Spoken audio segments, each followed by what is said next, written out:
Hello, Madristas. Welcome once again to another episode of Let's Be Real.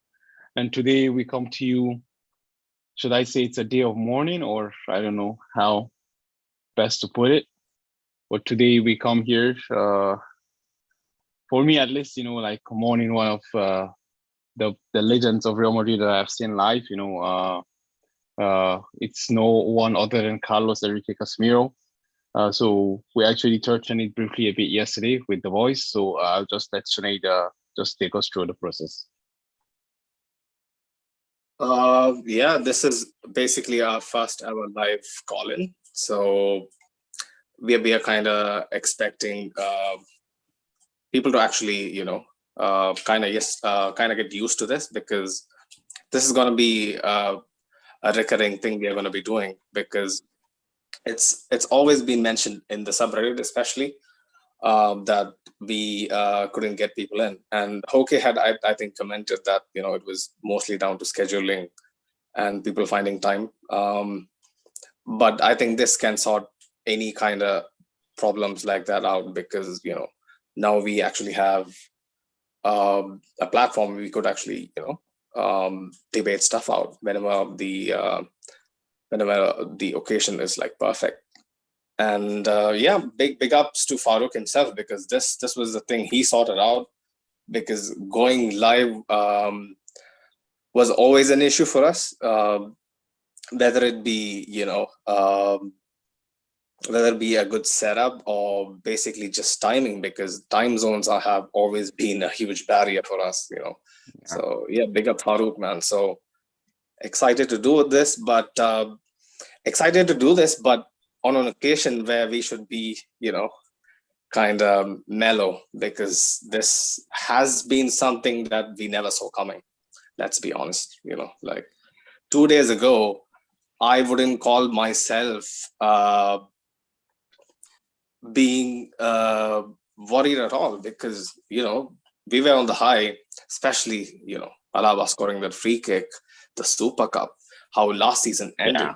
It's always been pretty high, pretty on the high, basically. But yeah, this was something totally out of the blue. I want to ask you, Farouk, like, if you saw this coming, would you have been better prepared for this? That's my question. I mean, how can you be better prepared for this? I mean, that's the thing. Like, I think there are some things that you just can't get prepared. And I actually, you can recall when we're discussing the group a couple of days back, I was like, it's United, man. Like, these guys couldn't even agree a deal with Rabiot. Juventus are literally pushing Rabiot to anyone who's going to take him, right? And like, they couldn't even handle that. And I was just like, okay, like, this is not going to happen. Like, United can literally hit the ocean from the beach, man. I mean, now they literally pulled out a rabbit out of a hat, man. They pulled a rabbit out of a hat, man. And to answer your question, I don't think it's ever possible to prepare for this, because to be honest, I actually saw a meme today and it was like, we've been praying to get a replacement for Casemiro, and now we get an understudy in Tchouameni, and it turns out we're selling Casemiro, right? So it's just, a very, very tricky thing. But to be honest, like, I don't think you can ever prepare for this, because the point is, Casemiro has been a stalwart. He's been a very, very, very good, servant. And actually, to one of the, I heard, I was really listening to something today, and I think actually that paragraph summed up Casemiro very well. It was like, the point is, you can see how important Casemiro is, but it goes to show how much important he also is off the field, that, he goes to the board and the coach and be like, I want to leave. And they're like, okay, we're going to respect your wishes, and no haggling, no making him to stay, keeping the players against his wishes, or what is not. I mean, that alone in itself, speaks volume to the kind of player Casemiro is. Absolutely. Like, you're very on point, because Casemiro could have I wouldn't call it a saga essentially, but he could have made it much more difficult, much more easier for the paparazzi to get at him, because this could have dragged out for way longer than it needed to be, basically. And in my opinion, he should have been thinking about this for a bit, like that's what's concerning, because you think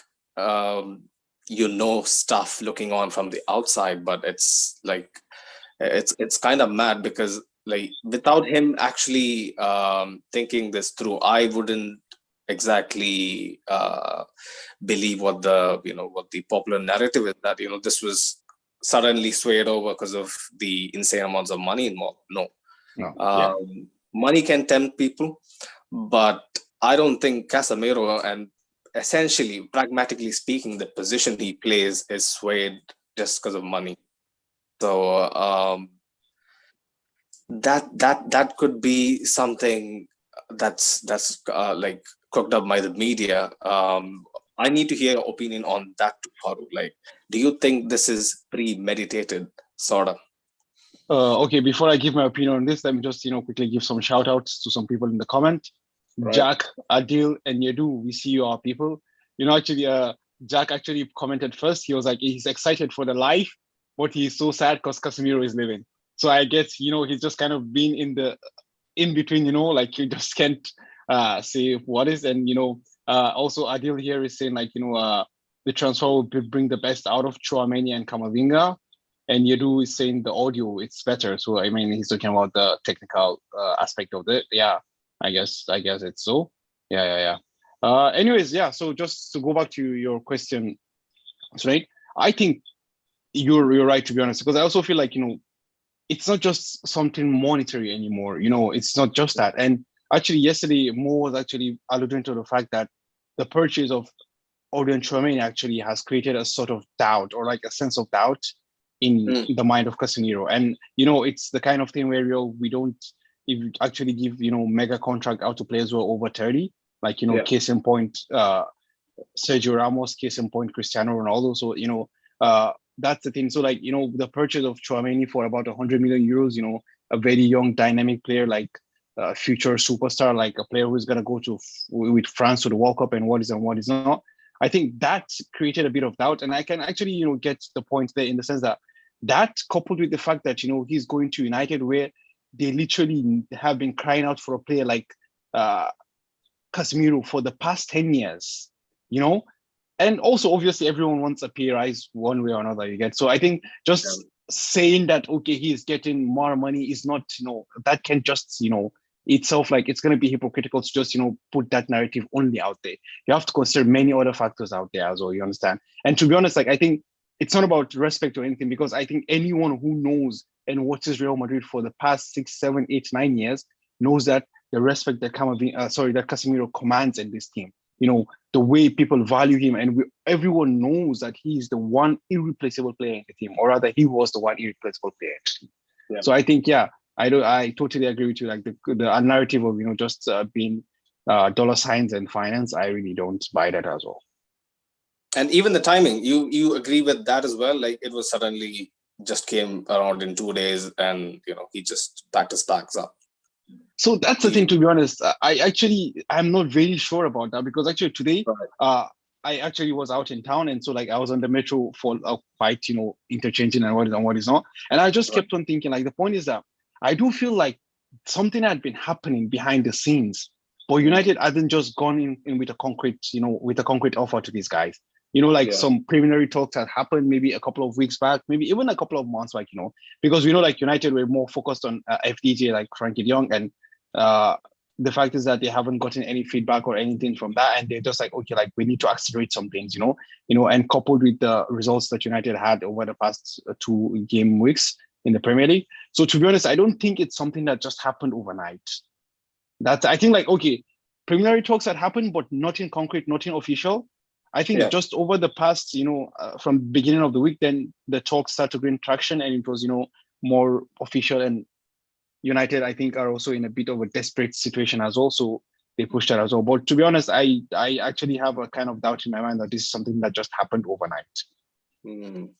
Imagine the United fans waking up.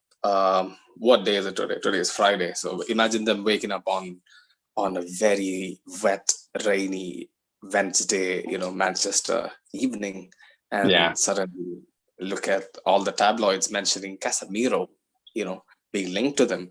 I can only imagine the emotions they would have been going through, because watching a midfield pivot of McFred week in, week out takes a toll. It makes you look at life differently. It makes you contemplate stuff that you probably never thought you would. So going from Neckfred to Casemiro would be something that United. But Sunil, let me just interject here. Sorry for interrupting. The point now becomes this: United got Varane, also claiming that we're gonna go from Lindelof, Maguire, we're gonna go to Varane, right? So they got also Jadon Sancho. They're gonna be like, okay, we're gonna go, from playing Tony Marshall to playing Jadon Sancho. This is a player who, teared Bundesliga to shreds. They got, Bruno Fernandes. Bruno Fernandes performed for 1 year and it's gone. They got Paul Pogba, the player who tore Serie A to shreds. They got Cristiano Ronaldo. The point is that all these players have gone there and have deteriorated. So I think now the question now starts to become, the point is this: these players are going there and they're becoming garbage players. We know these players are talented players. Let me tell you something in contesting that, because you sure nobody has requested to join, right? Yeah. No. So far, no one has joined in yet. But we do have Elmas here. So Elmas is actually also saying that, for me, I wasn't expecting Casemiro to leave this year, but rather next year. Like, I expect the same for Modric and Kroos. For selfish reason, having him to mentor Tchouameni and Camavinga for 1 more year. Yeah. And then also we have Urim here. I hope I'm pronouncing the name right. Urim Jace. He says United have given a 30-year-old going to be 31 in February a 4 + 1 year contract on £415,000 a week. If Perez did that, we'll be asking for his head. Just United thing. So I think he's just alluding to the fact that it's just the monetary things, or United were stupid to give a 31-year-old a 4 + 1. I think, to be honest tonight, a 4 + 1 for someone who's going to be 31 in February.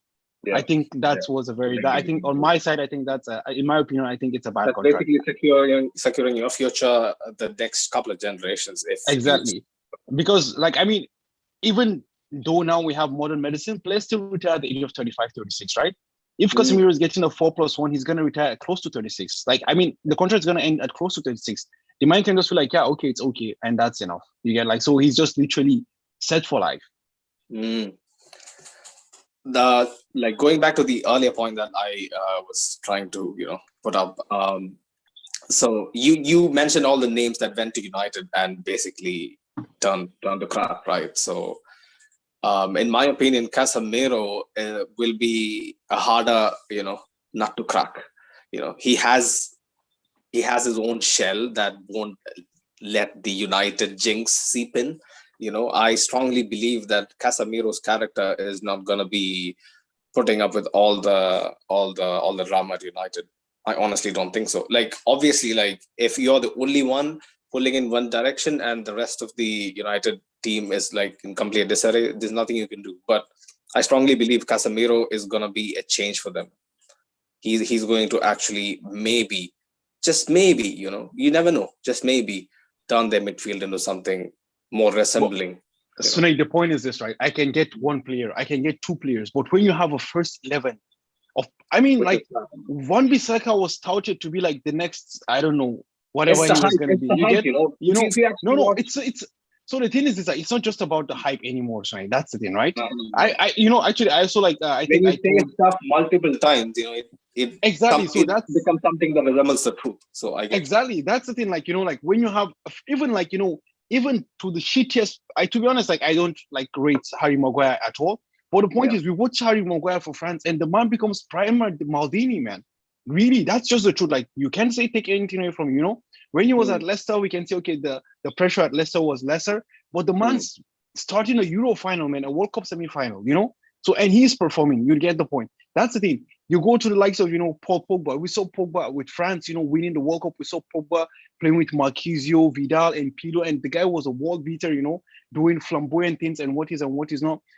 We saw Jadon Sancho. When you start to count a whole 11 of players who have underperformed, then you start to think, okay, it's no longer about the player and the will and the commitment and the motivation. Now it's not start to become about a culture in a place. The thing now becomes that if you work in a toxic workplace for a long period of time, you just start to accept the toxicity as that's part of life. You understand? But the point is that when 6 months.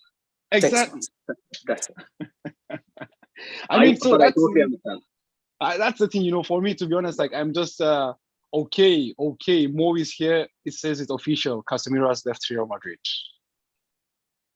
Well, adios, amigo. We'll definitely meet again. I hope in the Champions League. Not outside it. Hope in the Champions League. So wow. This is heavy to swallow, man. Some of the stuff that that I had to go through to completely put this into perspective. It's crazy because, like, if you go back to 2014, when we won the La Decima, basically, it was a midfield of Xabi Alonso, Di Maria, and Modric. Di Maria being converted. Exactly. Yeah, to the midfield, kind of. To play like an 8. So for me, a midfield looked fine. Like I wasn't too into tactics or anything like that. I was way too young back then, but I still had a feeling that this midfield could work. Di Maria was a live wire. Like I used to be his biggest fan back in the day, and he used to boss the midfield, and Xabi Alonso used to be the DM that sat back and basically facilitated Modric and Di Maria to go forward and dictate the play. So in 2015, when all hell broke and Carlo got sacked, I had like no hope that like this could be a blessing in disguise, because for a fact that Carlo kind of leaving amid all that opened a way for Casemiro to come inside. Like, do you actually recall anything from back in the day? Yeah, definitely, man. I remember, like, Carlo was Carlo left, Rafa came, Benitez, bringing back Casemiro from his loan at Porto, if I'm not mistaken, right? And I remember that very well. And we had the brief moment where Garbiel thought he was a number 10 and what is not. So as I said, like it was a blessing in disguise, to be honest. That's the bringing of the return of, I would say, like the return of Benitez, and him bringing back also Casemiro and trying to reintroduce him to the team, although he wasn't. No, sorry. Like, did you see the lineups? Obviously, I'm pretty sure we would have remembered, because I was 100% sure. I haven't seen that. Like, I've heard the name Casemiro, but I haven't seen the game he started in, like against, I think, Getafe or something. You have seen the tweets, right? Like his man, I haven't seen the game, to be. I can't. Maybe I have seen the game, but I can't recall exactly. I can't recall exactly the game. Anyways, let's just see through the comments as well. So Mo is saying, like, Pedro confirms that it's 72 million euros plus 13 million euros in add-ons. And Urim here is saying that Casemiro cannot save that dressing room. Yeah, so he also alluded to the fact we discussed earlier. And then Elamas actually is alluding to your fact that, Casemiro is different gravy. If he can speak English, I see him appointed captain straight away. He's very valuable to the team. A piece that Manu has been missing for years. I have actually heard that he was kind of taking English classes way back in 2017. So he has been kind of, But I mean, the point is, when you check the United team, like he's going to be playing, the likes of, in midfield, he plays with Fred. He can speak French language, you get. And, right ahead of that is Bruno Fernandes, and Bruno Fernandes speaks Portuguese. Casemiro speaks Portuguese. Ahead of him is Cristiano, you get. And when you look in defense as well, like you have, Diego Dallo, Portuguese. You have David De Gea, Spanish. You have also, if Rafa Varane plays, he also speaks French and Spanish as well. So, like, he's someone he knows. Even if Martinez plays as well, I think Martinez also might be able to speak a bit of Portuguese as well. So I think the problem might just be with the English lads. Other than that, I think, like, Casemiro should be able, to effectively communicate throughout the team, to be honest. Like, imagine Maguire showing up to training and seeing Casemiro. This guy has won 5 Champions Leagues, like, played in multiple finals, bossed so many finals, scored in finals, like, so. But actually, Sunny, the thing is that if the reports are to be believed, these guys think that they're better than everyone. That's the thing, like, right? Because, like, there was, I don't know if you could recall, but, like, there was something that Big Stevie's here, my man. Big Stevie's here, man. He's talking Casemiro and McTominay. So now we have Macas, I guess. Big up, Big Steve. they're having an absolute carnival, especially with Haaland and all the lot. So yeah, man, those guys have won the league even before the league started, man. I mean, 2 draws for Liverpool, man. No one couldn't can be touch happier. these guys. Would like to see Liverpool in the mud more, more than anybody. So big up the blue. Big up the blue. Yeah. So yeah, that's the thing, man. Like, Casemiro, he says, Big Steve. I say, yeah. So now we have Fred, so Casemiro, and then McTominay becomes Casemiro. But then I feel like the midfield is going to be more of a Fred and Casemiro kind of thing, I think, in my opinion. Or rather, a Casemiro and Eriksen, if that's what they're going to go with the double pivot. I don't know what eventually this guy's going to play. Does Eriksen have the legs? I'm going to bring you the legs. He's really technical, but I don't think he can defend that anymore. So that's the thing, like, actually, the thing with the double pivot down becomes is like you have one holder and you have someone, you release someone to play. Like you give the license to one player. But I think he's going to go with a 4-3-3, I guess, maybe. With just Casemiro just holding everything and, with Eriksen and Bruno Fernandes doing what they have to do, I guess. I'm not sure.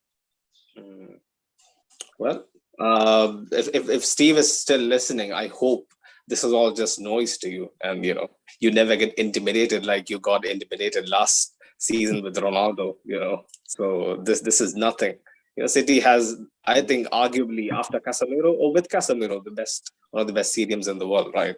In Rodri. So exactly. Those guys are set. We should slowly maybe get into Tchouameni. I know, but it's kind of we can save that for the latter part of the episode. But yeah, like going back on Casemiro, he was signed for 6 million. Farouk. Yeah.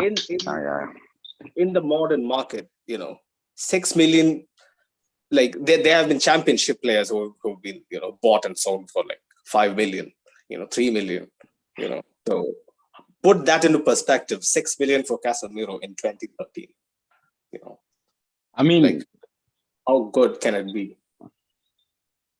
To be honest, you just have to see how much we spent, to get Odin Tchouameni this summer, right? I mean, so just you have to put that into perspective, right? I mean, that shows you like everything you need to know, man. Like that was one hell of a purchase, man. That was one hell. I mean, the point is, you're talking about the time where United were spending 100 million on Pogba, right? Yeah. This is the same time as well. Exactly. So this is the time as well. Like where even the likes of the CTs and what is now, we're spending tens of millions of pounds on midfielders, That okay, although like we can't, say anything about City's midfielders because everyone has performed to the expected level, But like that's you can get I'm just trying to give a context here because like, City have 50 million pounds fullbacks. Like Marco Correa moved to Chelsea for 62 million pounds. So like just putting those numbers into perspective, like that's wow. I mean, okay, that people would argue that it's post Neymar, nowadays. Okay, we have our first guest, Faisal. Okay. Welcome. What's his name? Faisal. I think it's Faisal. Yeah, I think it's Faisal Fawzan. It's Faisal. Faisal Fawzan. Yeah, I think he's still connecting. Yeah, let's just hold on a bit. Yeah, he's connected. Hello, Faisal Fawzan. I hope the name is correct. Faisal, right? Yeah. Welcome to the show, Faisal. Yeah, man, it's our honor to have you here, man. Yeah. Have you guys heard about the old news that Nottingham Forest, outside of Real Madrid or Barcelona, they outspend all the La Liga clubs? That's crazy as hell.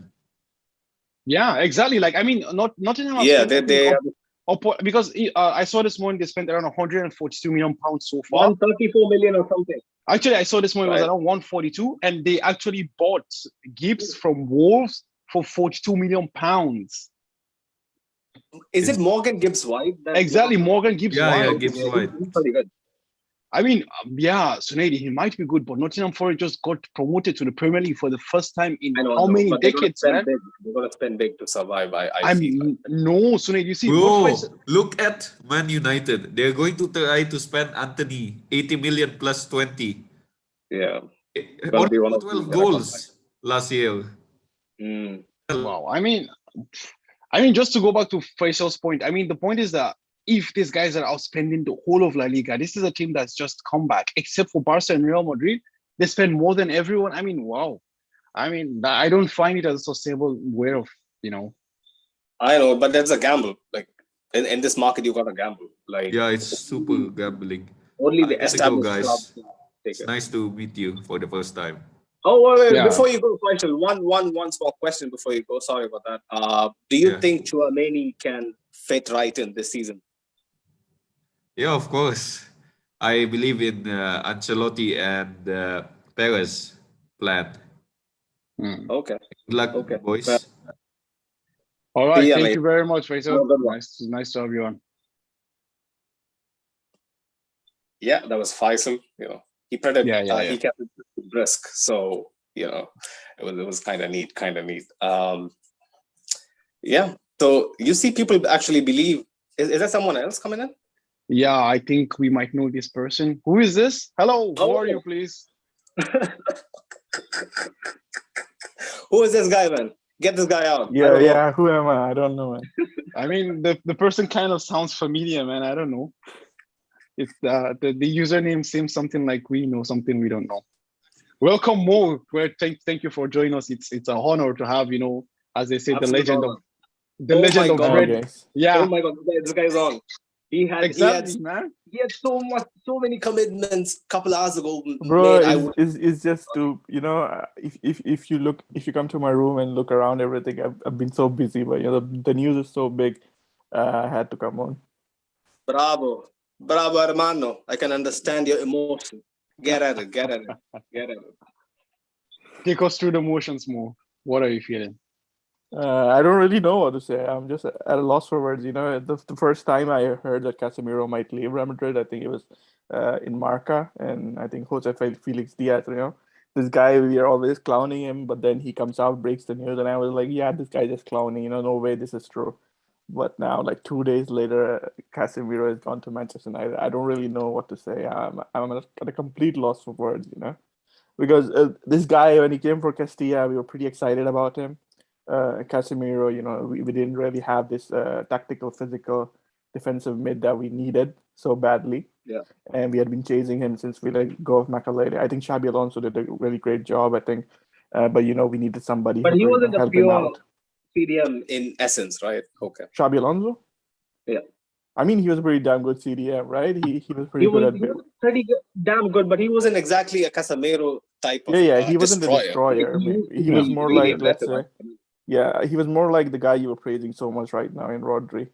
But for me personally, right now, I think Casemiro is the best defensive midfielder in the world. So, yeah, I guess, given the fact that we're letting him leave at the age of 30, like sort of disappointed because I thought at least he could have spent at least one more year at Real Madrid. But, you take what comes with Real Madrid, That's the life of being a Real Madrid fan.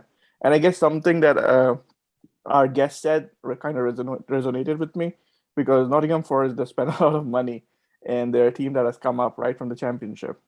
So it just goes to show the might of, Premier League and the financial aspect of it. And, kind of proves why Florentino is after the Super League so badly, because Real Madrid, they need to keep up with these petro states and everything. So I guess it's kind of a symptom of it because Real Madrid losing one of their best players is something that doesn't happen often. I feel like I said I try to share the sentiment as much as possible because it is very concerning the financial power these guys have. But I've always shied away from discussing it because our club has this hidden ability to show them when it matters. Basically, whenever we have faced the oil clubs, we have given our fair share of a turn up and send them packing more often than not. So we do it on the pitch, and I hope this will continue. I think it's not about just showing up on the pitch, right? The fact is, as much as we don't like to admit it, money influences the game. Chelsea, when they got money, they've improved so much from then. Beat PSG and even Manchester City. So I guess the thing is like we don't really know what happens. Maybe it doesn't affect us in the next 10 years, but we don't know what happens like 15 years down the line. Maybe Real Madrid. But tell me, 6 million in 2013. Did you expect Casemiro to blossom into this 5-time Champions League winner? Okay, the thing here is like Casemiro was pretty promising when he was coming through Sao Paulo, but the problem was like he had some attitude issues. So Real Madrid signing him for Castilla was like literally taking a risk. Yes. But once again, you have to thank Jose Mourinho, right? This guy identified Casemiro as a damn good player. He recommended Real Madrid sign him.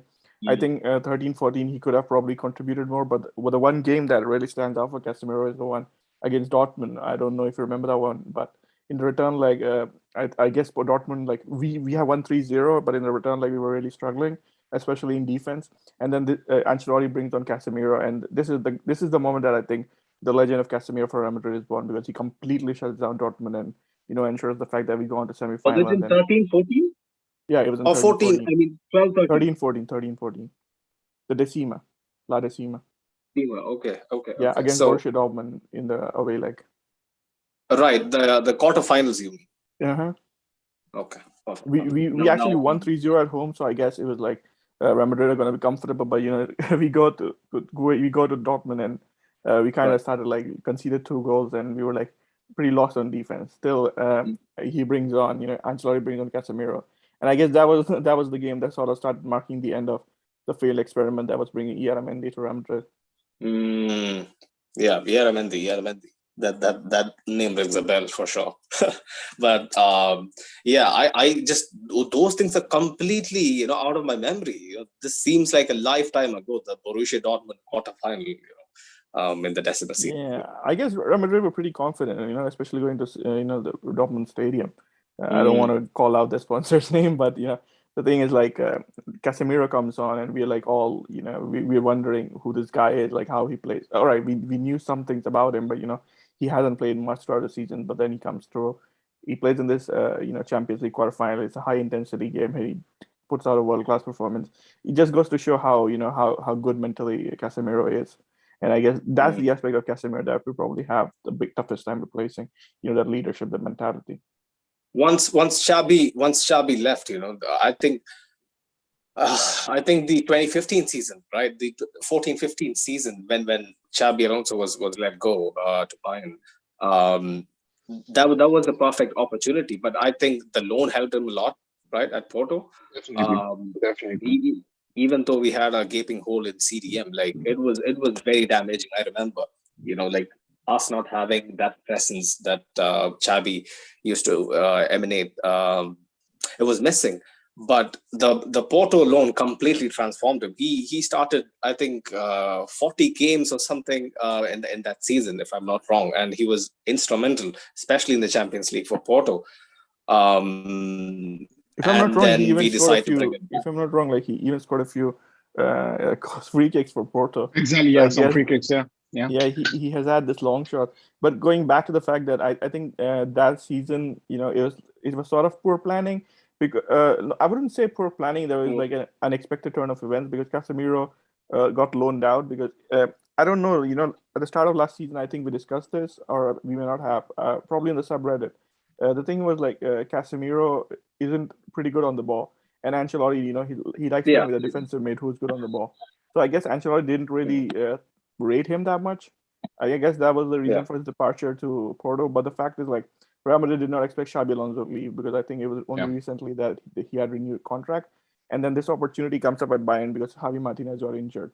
So he says, I want to go play for Pep because, Pep Guardiola is one of the best coaches in Spain.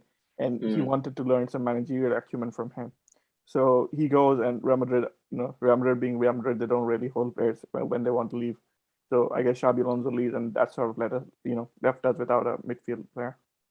But it was, I've heard, like, I don't know how accurate this is, but like, since I don't know, even to this day, like Zidane, when he came back, I've heard that he wanted total control of how the team is going to be. But I'm not sure, because I've read that Benitez actually was the one who wanted Casemiro back and to be given a new contract. And definitely. Definitely, it was Benitez who brought him back for sure, because Benitez was there at the start of the game. I think a lot of people tend to avoid giving credit to Rafa Benitez, but the fact is, like, Rafa Benitez was instrumental in getting Casemiro back, and he was also instrumental in the fact that Mateo Kovacic came to Real Madrid, because I think it was his recommendation that the club signed Kovacic. But then the thing is, like, Benitez, he started to play Casemiro, but there was pressure because he wasn't playing James, he wasn't playing Isco, so those were the two players like the board had signed. So they were like, these are two attacking players, you have to play them. And Casemiro is like, he's not very flair player, right? He's not very attractive. He used to be paired up with Cruz, right? Sorry? He used to be paired up with Cruz as a pivot, right, under Benitez? Yeah, probably, because I don't exactly remember the exact positions. Cruz was shy, I remember. Yeah, but I remember Bale was like given a more central role under Benitez, so probably yeah, I'm sure that's right. But the thing is, like, Benitez wanted to give Casemiro a more prominent role, but it was pressure from the management. It was only when Zidane comes in, he loses to Atleti, and back to back, and then he decides, I'm not going to tolerate this any longer. He just sends. This is the stat that I have for you, especially since you mentioned Zidane, how Casemiro's basically career changed, with the introduction of Zidane. So under Benitez, put this into perspective here. Under Benitez, he started 18. He didn't start, but he basically played 18 of the 25 games under Benitez. Okay, and he gets mysteriously dropped for the El Clasico. I remember how agitated I was back then. Yeah, that was pressure from the management. It came I'm pretty sure. Like it was a blatant fact that there was pressure from the higher ups. But he still went with it, and obviously it cost his job. But Zidane coming in, like, this is the stat, yeah. Like, he played just one substitute appearance, like, for 20 minutes in like 8 matches under Zidane's initial, like, the first season. In his first 8 matches, he played just 20 minutes. Put that into perspective, like how much down the pecking order maybe, or he was, or like Zidane was still trying to implement his style on the team. That could have been the end of Casemiro. You never know, right? That could have been like little crossroads for both the player and the club. But the way he turned it around, like how crucial he was, especially that season. I remember how worried I was going into Wolfsburg, them having a 2-0 lead, then we managing to overturn it. The City tie, I think, was it Pep's first season or second season? Pellegrini. Was it Pellegrini? Okay. Yeah. My bad. So yeah, that's way back. The 1-0, right? Yeah, the 1-0. Yeah. Deflected goal. He started like the away leg at Etihad. So he had already started gaining trust. He didn't start the second leg.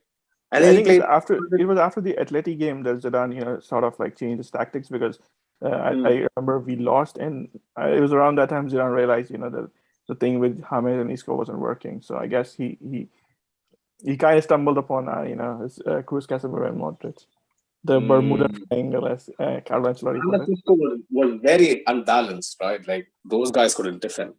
Like, it was proper imbalance, that midfield. So yeah, that's true. Yeah, like, kudos to Casemiro. He was always a fighter, right? Like, he was always a fighter. That's one thing that nobody can take away from Casemiro. Like, he wouldn't be the most talented, player on the pitch, but this guy seldom lost a duel.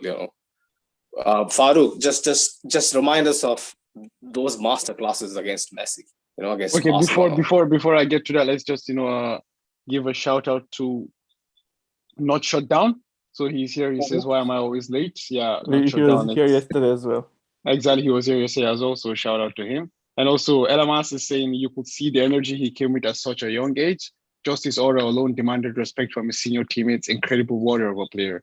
I guess that's just to the fact that Mo was alluding to, although he came at a very with the game against Dortmund and what is now. So like at a very young age, like we had a lot of hype as well. But I mean, to answer one of the questions you asked more earlier, I mean, like, the point is, I think even Casemiro himself couldn't have written a better script for his his career at Real Madrid. Like, what a warrior he's been.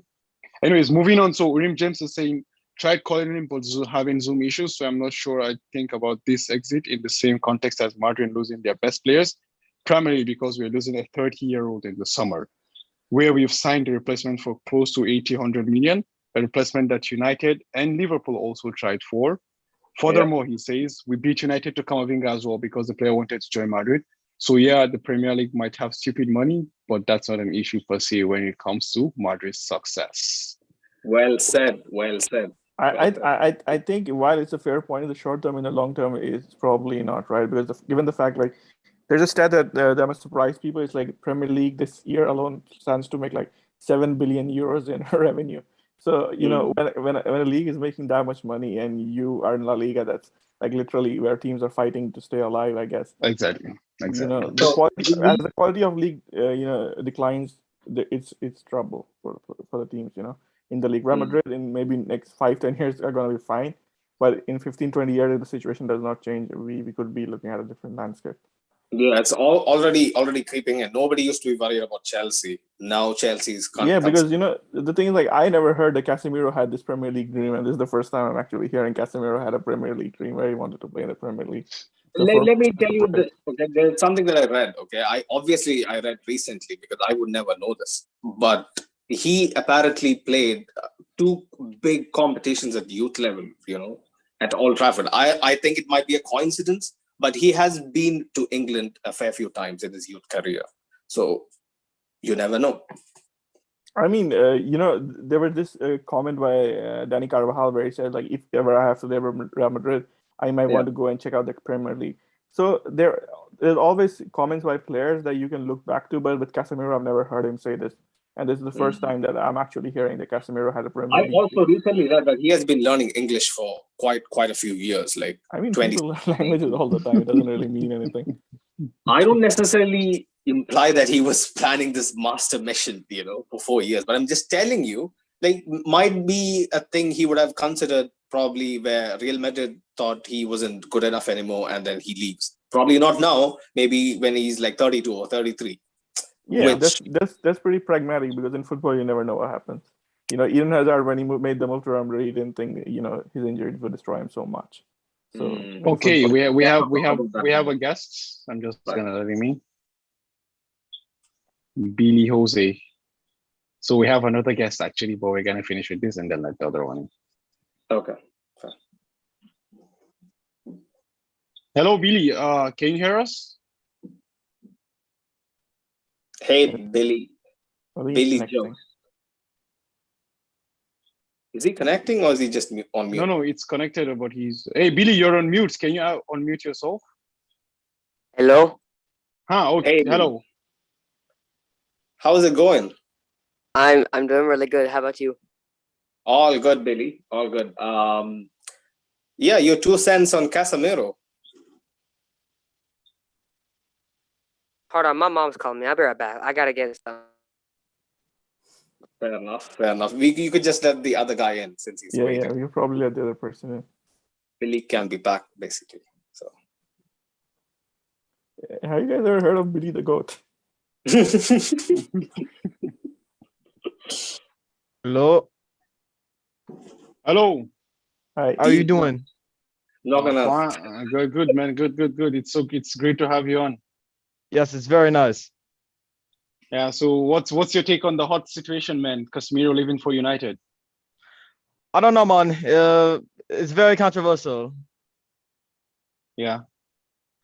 I mean, personally, I like Manchester United. They're actually my favorite team. Okay. I see. So you're a United fan? Are you a United fan? These nuts. Yes, I am. Fair enough. Okay, we have a red devil in the house, right? So I'm going to ask you one question. Do you have optimism now since Casemiro is coming into your club? Manchester United was great before they added him. He's a troll. Affirmative, certified troll. Okay, they were good, eh? Okay, good to finish 6th, or was it 7th last season? No answer. So I guess that proves my point. United is still shit. He's gone. Okay, let's get Billy back if we can get him. Well, these nuts, a pleasure. Yeah, Billy, we're waiting to hear from you. Yeah, hello. Can you guys hear me? Yeah, So what's your favorite team? obviously Real Madrid, right? This is a Real Madrid channel, Billy. I'm You say sure what you would now? have seen the sign. You should have seen the sign while you walked in, Billy. Or you did. When I walked in where? Get this guy off. Get this guy off. Photo. Get this guy off. Get No, him off. no, Get no, him, no. I'm actually him trying to learn. I'm trying to learn. get him off. That's it. That's it. We don't have time to waste here. So, yeah. Moving. Okay, moving let's back on just quickly read some of the comments we have. So Right. Elamas here is saying like Zidane told he's coaching Casemiro here. Zidane told me once you start playing, you'll never stop playing. So actually, I do remember something like this once upon a time as well. So we're going to not shut down. So he's asking actually a question. Like he's saying maybe we can just direct it to more. What are your thoughts on Bruno Guimaraes? And then Urim is sorry, yeah. And not shut down also is also saying I think we shouldn't get him. If we will get someone, it should be Marcelo Brozovic. And he's yeah. So he's old. So Tchouameni is still the future. So like I mean, he's just trying to say like Brozo can be there, and Tchouameni can learn off of him, something like this. Yeah. Also, not shut down is asking how do I be a guest? Okay. You can just check in the description of the video. There's a link to Zoom and a passcode, so you can just join from Zoom and. Yeah, we can just have you on for a couple of minutes as well to just share your view. So yeah, Mo, what do you think of Bruno Guimaraes? Do you think he's someone you might? Yeah, I think he's 24 years old, by the way. I'll probably leave Marcelo Brozovic to Sned because he's the one who watches Serie A. But about Bruno Guimaraes, I think the thing is like there's a AI company in Spain called Olosep. It's headed by I think Esteban Granero, and they said that he's probably the player. Yeah. Okay. Yeah, they said that he's the player that comes closest to Casemiro in terms of they ran their AI thing and they compared their stats and everything, and so he could probably bring what Casemiro brought to Real Madrid, but maybe probably a bit more offensive and less defensive aspect. Fair point. Nice. Why are you laughing? To be honest though, like I have seen a bit of Guimaraes last year. Yeah. I think he's actually. I actually find it weird that they say that he's the closest player to Casemiro because like this is a very technically gifted player, bro. Like to be honest, I think Guimaraes is really gifted. They ran the stats, they crunched the numbers, and they probably think that because that is the same company that said the perfect replacement of Dani Carvajal would reach James. And while I get your point, I get where you're coming from. The fact that Bruno Guimaraes is probably more gifted on the ball compared to Casemiro. But defensively as well, like he does have the talent, to break. Definitely. That's the thing. Like I was gonna say, like he's actually very good defensively as well. Actually, I think he's someone to because I actually saw just a couple of games of him. I don't have a lot of sample to make a definite statement. But I would say like to be honest, I feel like he's someone that can be good to be honest. But he's 24, so that's the thing. Like it's just about if you get Guimaraes. It means you're giving up on Tchouameni or something like that. So I don't know. I feel like it's just personally, I don't think Real Madrid are seriously going to go for Guimaraes because Newcastle would want a truckload of money to even get rid of him. Newcastle is a team that's like flush with cash right now. Yeah, I mean, yeah, and they bought him for 40 or their 40+ mil. I mean, that's one of the things, right? Like, so I think that's what Faisal was actually trying to allude to earlier because the point is that Newcastle got Guimaraes, I think, when they were 17th in the league. And he was coming from Lyon, Yeah. He was joining from Lyon. So, like, this is most likely a chance of playing Champions League to go and fight relegation in England, Obviously, like, we know, like, the dollar signs also is included in that situation. But, I mean, that pool, that financial might that exists, I feel like eventually... But do you rate him, though? Like, I don't rate him as high. That's what I told you, man. Like, I hadn't seen him, like, before he came to England. But after seeing him a couple of games in England, I understand what the hype is all about. To be honest, like, he's someone that, He's thinking on the ball. He's good. I've seen he's him. Also, he's good defensively, man. To be honest, he's also good defensively, to be honest. So I wouldn't take that enough. So I can't comment. Yeah. I think Bruno Guimaraes probably left Lyon because he got tired of playing under Peter Bosz.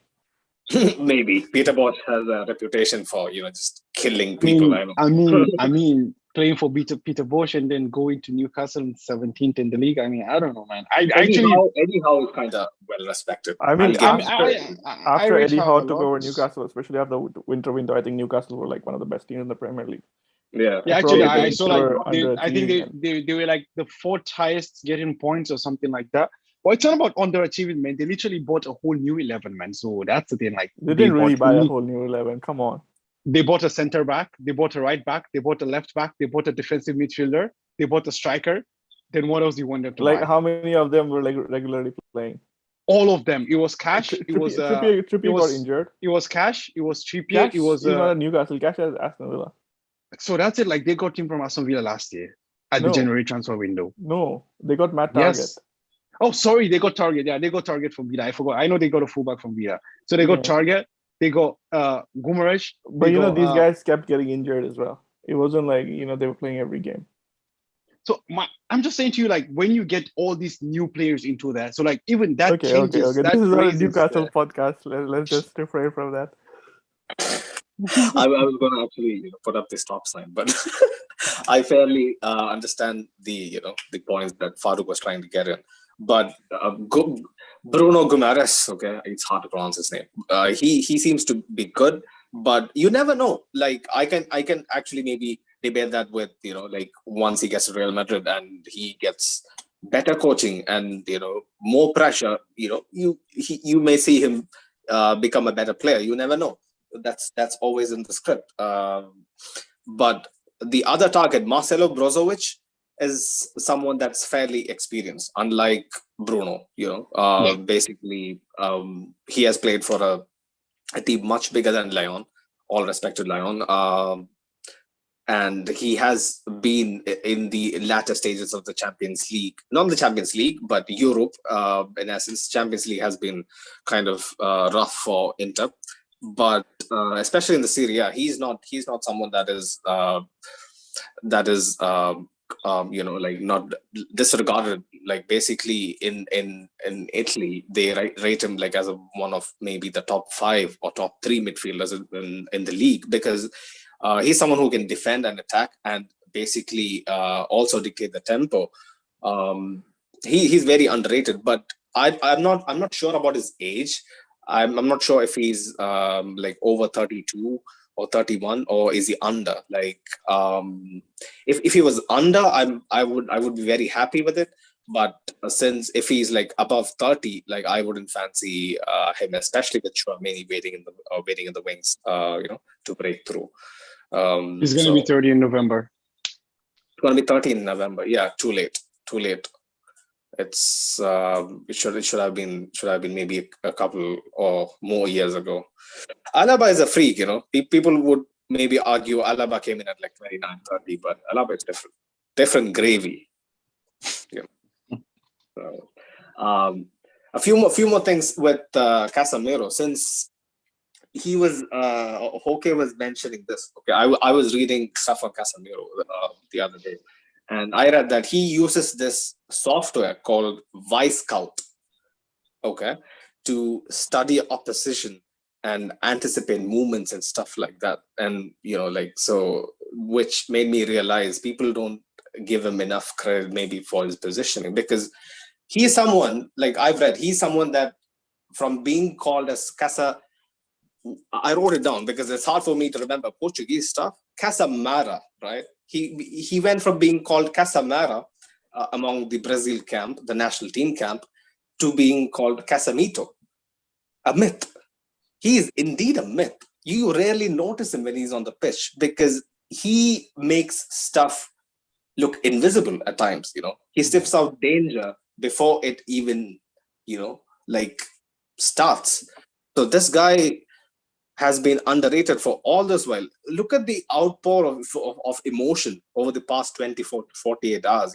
Like everybody's on panic. We shouldn't be panicking. We are coming off of a 14th European trophy. We shouldn't be in this dilemma about our midfield. But it goes to show how instrumental he has been. In the three-peat. in the Champions League we won like a couple of months ago. This guy is underrated and will remain underrated.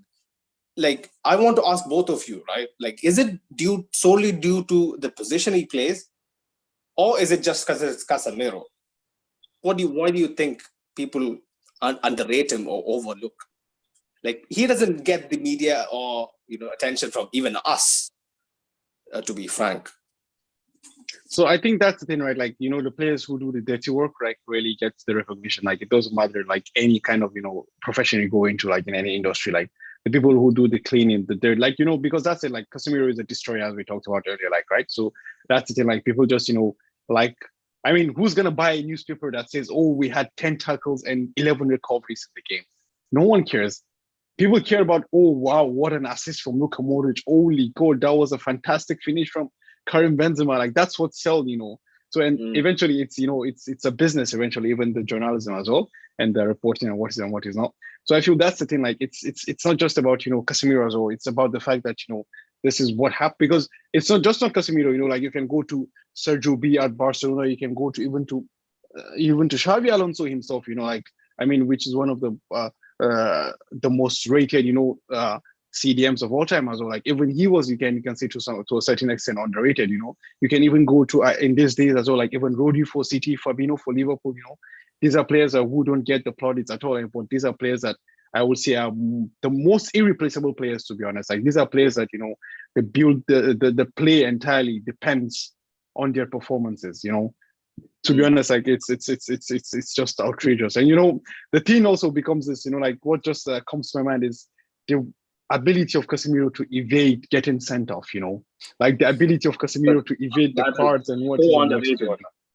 I mean, wow. Because I have this image in my head, like he I don't know what. Just two times. Yeah? I was gonna come to that actually. I have this image in my head. Oh, I can't remember what year it was, but at the Camp Nou he was sent off for a red card. I think it was in the 95th or 89. I'm not sure. Like, it was at the ending of the game, and he was sent off, right?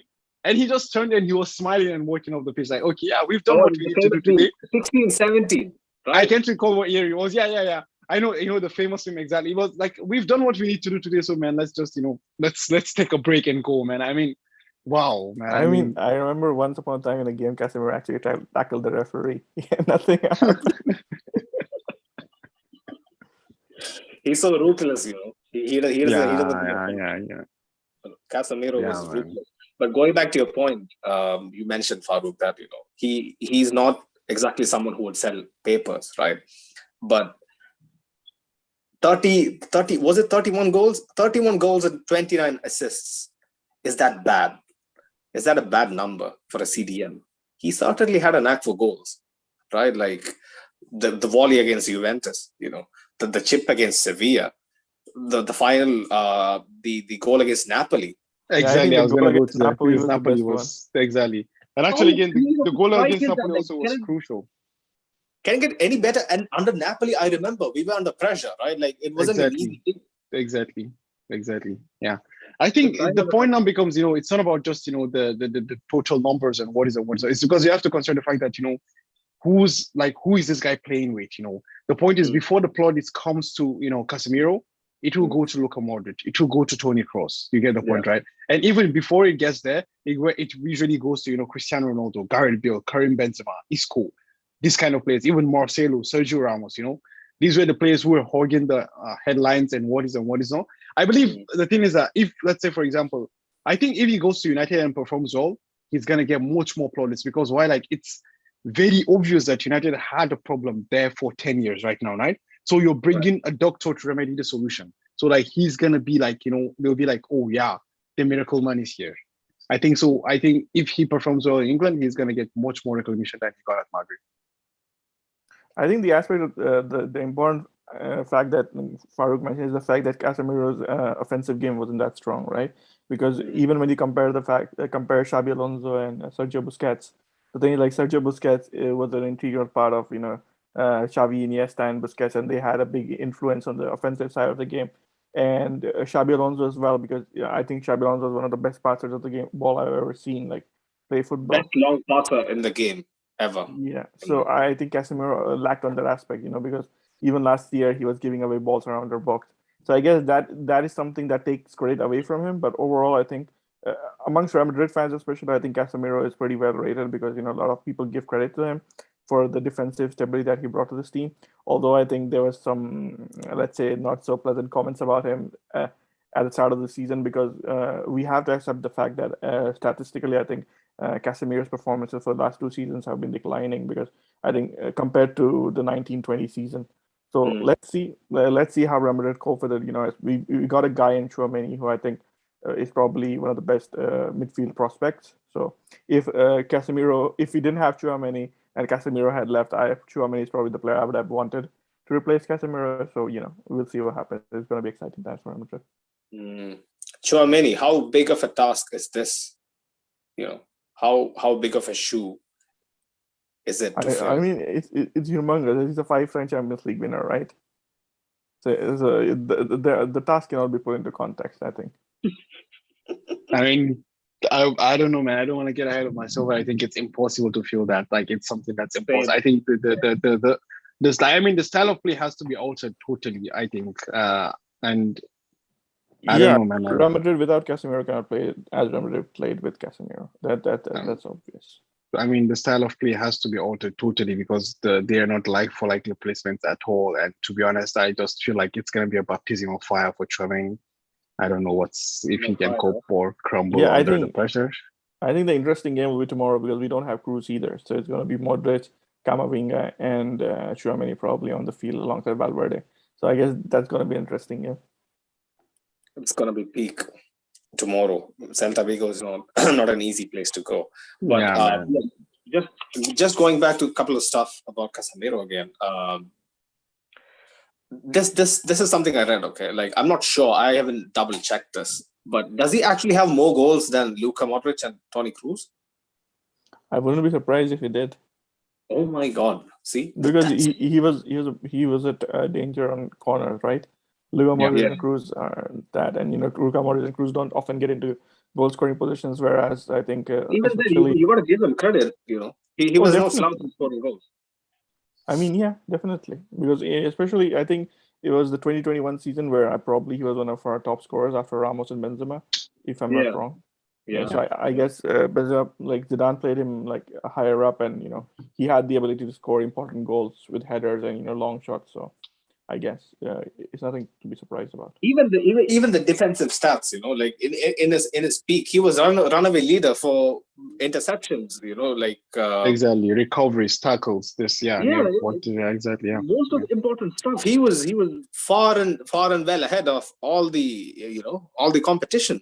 So this guy was actually good. I mean, Casemiro's positioning has always been his strongest suit, right? So definitely.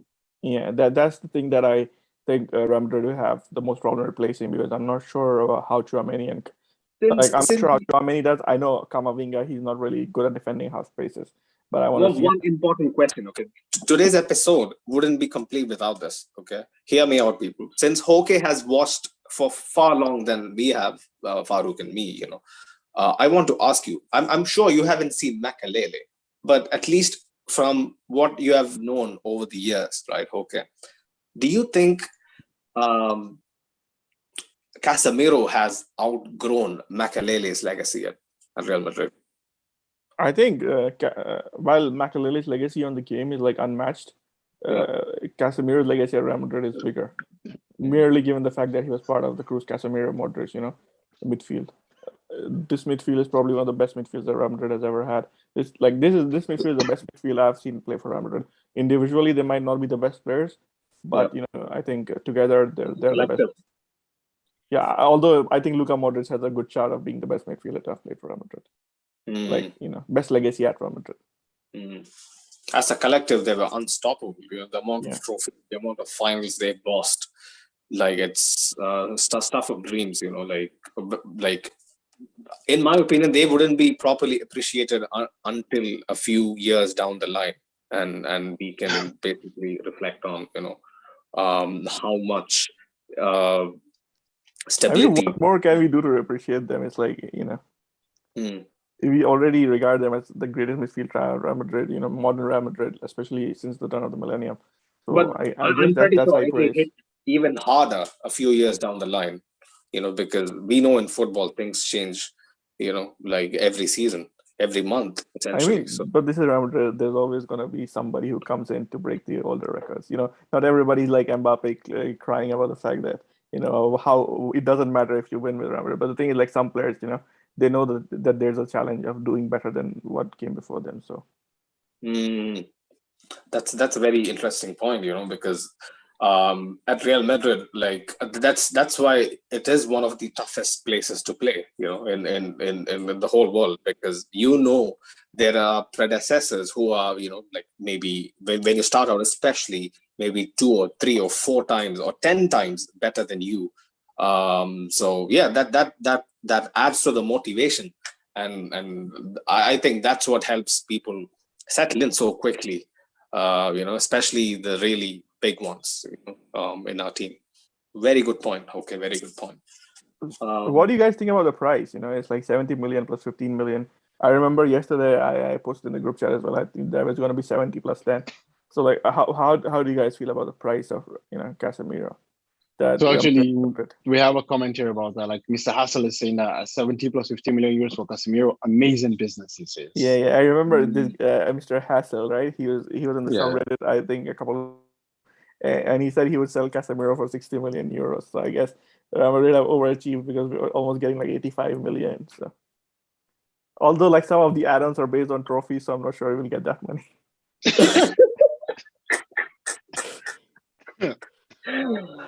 Oh, may God help Casemiro. 70 M guaranteed is a very good fee, like for a 30-year-old who's gonna turn 31. Like even if it's Casemiro, I think 70.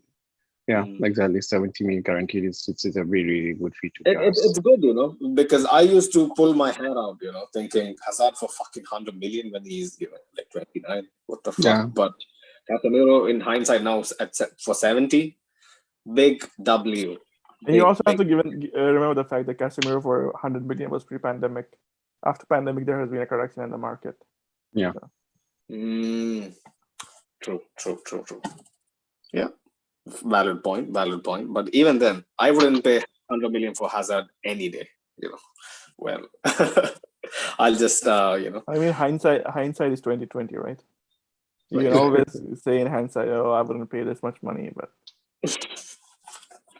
I feel you. You probably, when he was destroying Arsenal, you felt that. Come on, man. Come on. Today is a bad day. So now it's not the time. But okay, guys. Actually, we crossed more than 1 hour, so we should be looking to wrap things up.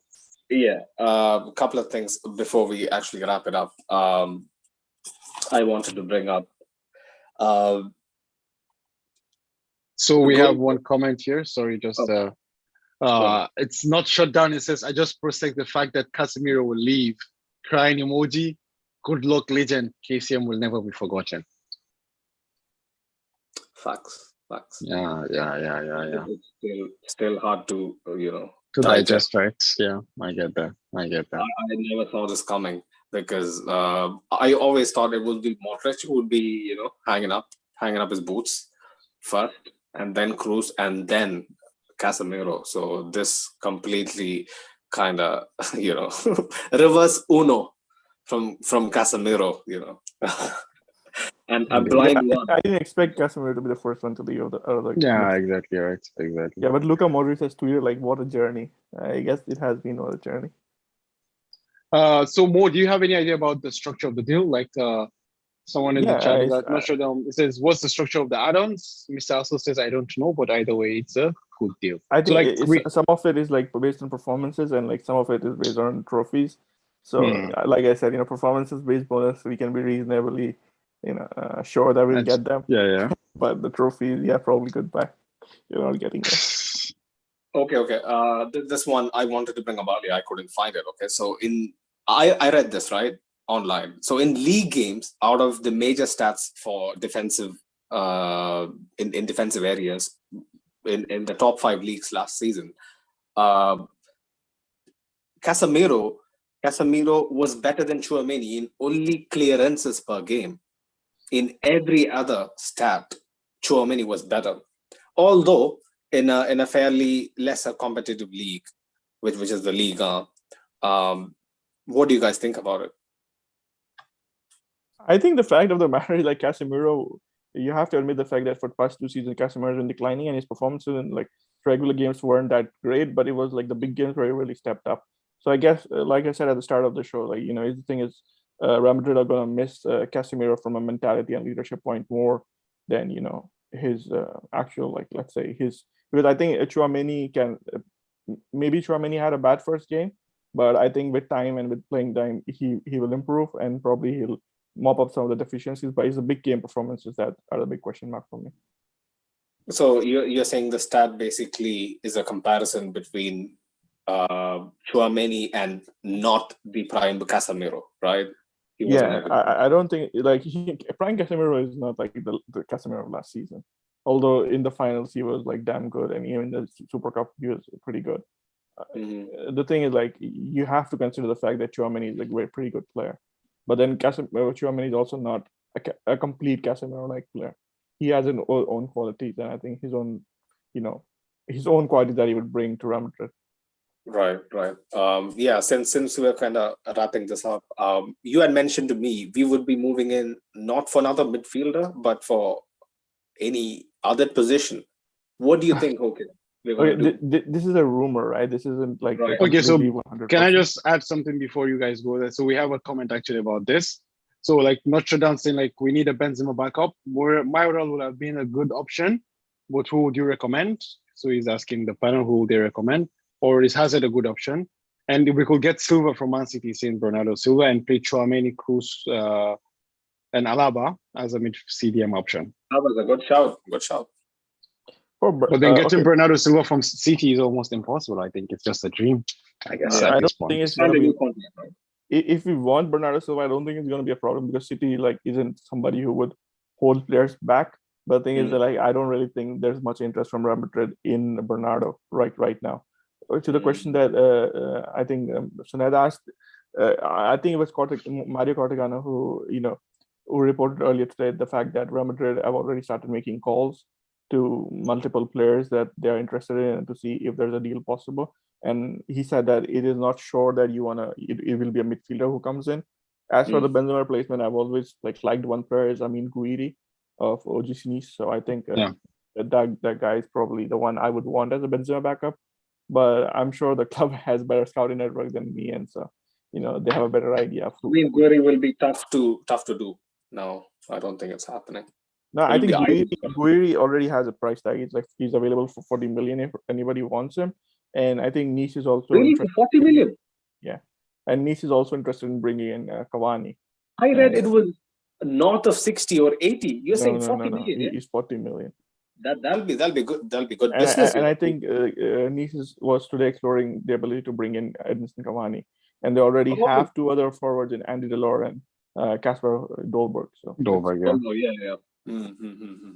Yeah, man. Guiri for 40 million, Farouk. You heard that, right? Yeah, I heard that, man. I'm not very sure, actually, to be honest. I don't have a lot of information. You're going to be stingy now. Okay, fine. No. The point is not about the 40 million. It's about, let's not come into another Jovic deal because Jovic deal was both bad for us and for him, to be honest. So, in my honest opinion, nobody can be as bad as Jovic. It was a mentality thing. Simple as. Yeah. So then what because guarantees you then the Guiri isn't going to be the same thing then? I'll think if given the opportunity, Guiri is going to be better than. I mean, the point is like you could see with Karim Benzema, right? for example, like when he came, this is someone who's performed at the highest level. He was someone who had the Ferdinands and the Evras, knocking on Sir Alex's door, like we need to buy this kid. You get the point, right? So it's someone I can see that this is someone that has done it at the high. For example, it's same with Haaland, right? Although times are different though now.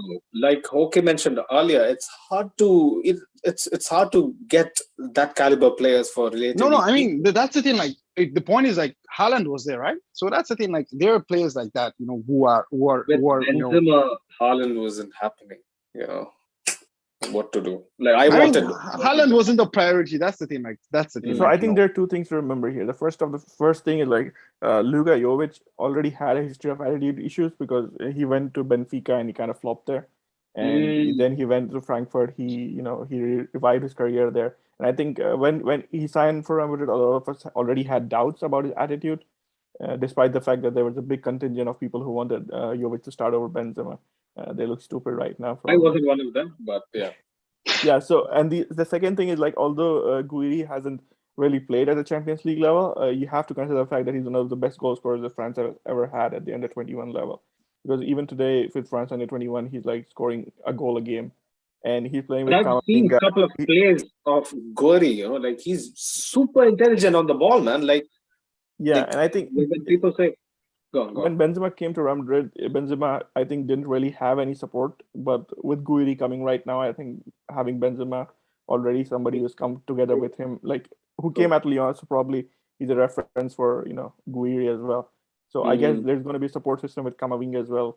So for me, I think Guiri could be a good signing, but the club probably has scouts looking after players. So we probably have to trust them and see who they bring in, if they decide to bring anybody in, because that's also a doubt. If like, do you consider it a letdown, and at that a big letdown if we don't bring in someone before the window closes? Honestly, no. Okay. Yeah, same here. I don't think so as well. Because it would be a letdown if we were expecting somebody to come in. I'm not really expecting anybody to come in, so it wouldn't be a letdown. And I think although the squad has some weaknesses, but I think given the way the market has worked, you can't really do anything.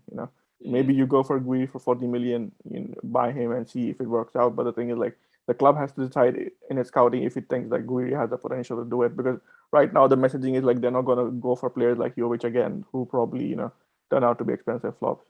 So they want to only sign players who can be absolute references. One guy makes us, I mean, it's not just one guy. You have to also consider the fact that we had Mariano. Players who refuse to leave. So my God, no comments. Mariano, no comments. I used to love the guy. So we have a question in the chat. Says, last question: should we wait now or before Bellingham next season? Haaland? No, Bellingham. Like, should we go in now or should we go in next season? Now it'll be 120 million, right? Next season? No, next season it'll be 60, 70. Well, next season you have a bunch of clubs lining up. Jude Bellingham will have a release clause next season? I'm not sure about the release clause, but I've heard that next season or the year after or something, he'll be sold for 60 or 50 or something. I don't know about. I don't really know. I already answered this thing about Bellingham yesterday. I don't really know why we're going after him. Oh my God, you'll know when we get him. He is good. I mean, I'm sure he's good, but we already have like 2 players of his profile, at least 2 to 3 players.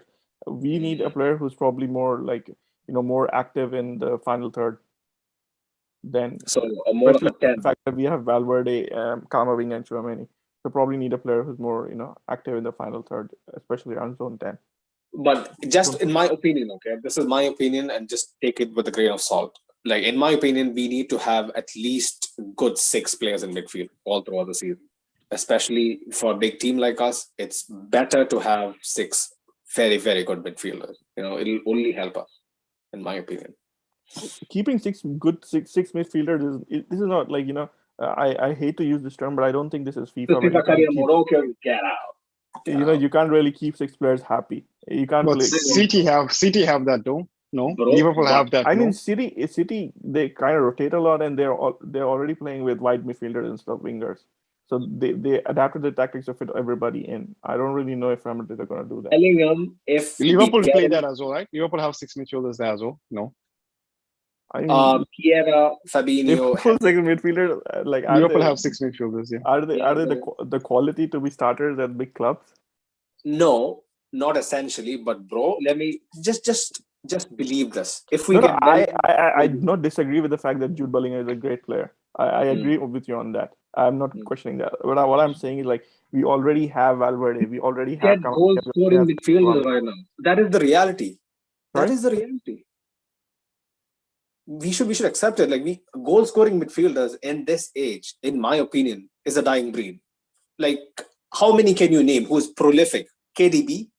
Who else? You are talking about goal scoring midfielders coming from the Bundesliga. Even their strikers struggle to score outside of their league, and you're talking about midfielders.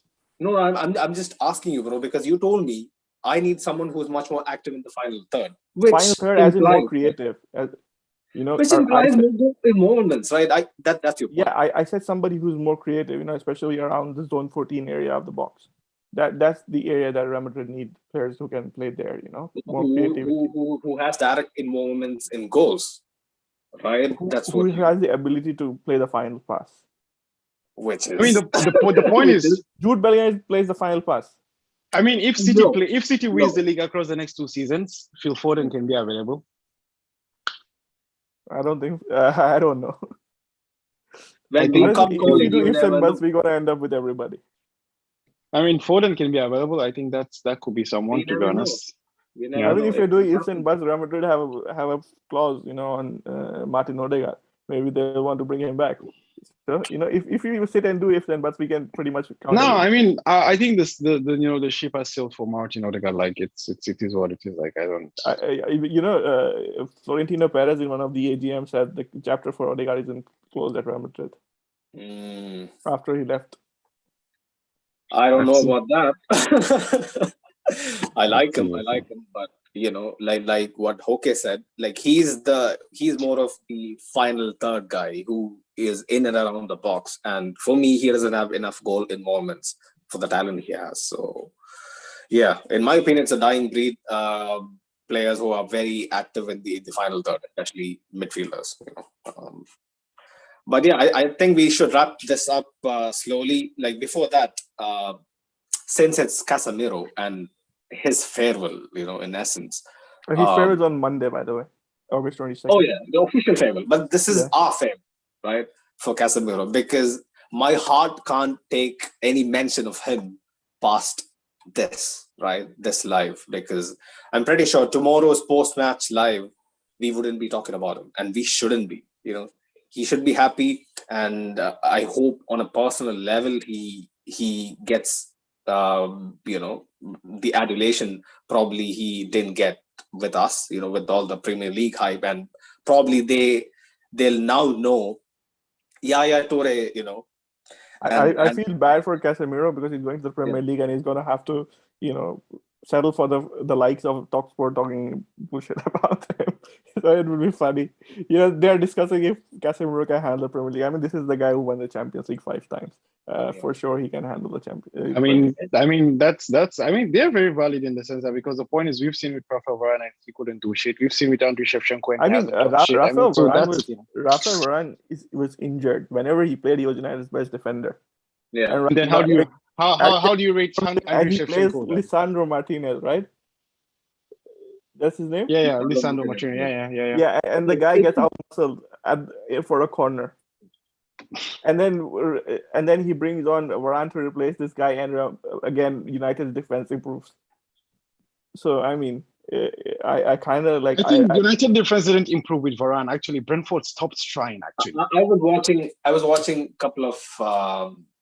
United guys, right, live. United stand, shout out to them, you know, United View. So I was watching a couple of their lives, especially since the Casemiro thing broke. And most of them, they want Varane, Lisandro Martinez as the 2 CBs and Casemiro screening them, basically. But do you honestly think that's going to happen? That's never going to happen. But the fucking super narcissists, you know, like at United stop. I personally felt that probably... Maguire. I felt that probably they should have pushed Martinez maybe to a defensive mid kind of role because I think Ten Hag bought him for his ball distribution and stuff like that. Yeah. So I thought, but then they're going for Casemiro, so probably one of these players has to miss out because, like, personally, I think Varane has to start. It's gonna be Maguire or Lisandro Martinez. Maguire's gonna start. That's the thing. I think the point is Maguire's gonna start. He's brought Martinez with him, so I think it's just Varane is gonna be on the bench. He has to fight his way back into the team or stuff like that. I mean, you can't really fight with a player the manager brought in, the captain of the club. So true. Well, you know, you know for a fact that side of things is never going to change at United. I have no hope. So yeah, I just wish them the worst, but I want Casemiro to do well. And you know, this guy brings up so much emotion because, you know, when he left all those things flashed, across my mind. The aggression, the passion that he always, showed on the pitch. In numerous performances where he single-handedly dealt a midfield. This is something insane, man. He was someone who was afraid to even step on a metro. He was that shy. To go from that to this mature, level-headed, he has gotten sent off just twice. He knows when to get in the ref's face, when to start a brawl, when to step away from a brawl. This guy is so meticulous, so calculated in whatever he does. He'll forever be, remembered for his grit. And considered, like Hoke mentioned earlier, one of the very best midfielders to have played in white, and I'll miss him a lot. He was a huge part of what made me the staunch believer that no matter what happens, we as a club will find a way. Unlike so many of the so many of the clubs that pretend to be the greatest or the biggest in the world. So Casemiro, man. Forever a Blanco. Forever. Definitely, man. Definitely. Forever for a sure. legend. Forever a Madrid legend. Indeed, man. Yeah. Any final thoughts from you people? That was my analogy. That's done. I mean, you said it for all of us. So. Yeah, exactly, man. Exactly. Fair enough. I think it's shout out to Real Madrid Committee before we go. Check out our friends over at Real Madrid Committee. They run a brilliant page. They have been with us for major part of this journey. So kudos to Sean, the CEO of Real Madrid Committee. He is so helpful. Always willing to help. Always giving me ideas for art and stuff. So he's the best. He's the best. Also, for anybody tuning in, we'll be live again for the post match, right, Farooq? Hopefully. Tomorrow? Yeah, tomorrow, yeah. Immediately after the game, we're going to be there. So. Yeah, I think we should also give a shout out to some of our, let's say, loyal supporters. Yeah. I'm just gonna shout out them. So shout out to Jack, Adil, Yadu, and we have Urim James. Actually, hopefully we can see you the next time we actually had a program with you Zoom, so you couldn't join. And then we have Elamas and the main man, Big Steve. Thank you. And Big Steve, big up. Yeah, exactly. And also we had Tidal, and then we have finally Mr. Hassel was the last person to join. So I think he's been a fan of our stuff for a long time. So I'm pretty sure as we make this a regular thing, especially with important events, more people will be coming in. Today's turn up was very low. But I'm pretty sure it'll rise up, with more frequent episodes. Yeah, and not shut down. We're not going to have a watch along because we want to have a call in as well tomorrow after the game. So we don't want to disrupt the rhythm of the game. So immediately after the game, we're going to have a live. So just to get your reactions, hopefully you can also join once again. Yeah, he's asking no watch along. So I'm just replying to him. So he's looking forward to seeing us. That's yeah. Thanks for looking out for us, man. Hopefully we can see you tomorrow after the game. Yeah, then it will be immediately after the game, so hopefully you're not late. Yeah, exactly. We'll be putting out we can put out a notification, right? We can. I think if you click the bell notification icon, you will get notified whenever we upload. That's a very valid point. Nice one. So the bell kind of helps you out, and we'll be putting out a link like 15 minutes before full time. Yeah, and you can also follow us on social media, and so you can Twitter, Instagram, Facebook, the lot. Yeah. So hopefully tomorrow we should get more call-ins. So we want to get the reactions from the game directly, like the hot takes just immediately after the game, the hot reaction, whatever you feel. Just call us and unload and let's listen to what you have to say. Okay, guys, I think that's all from us today. If we don't have anything to add, I will just say Hala Madrid.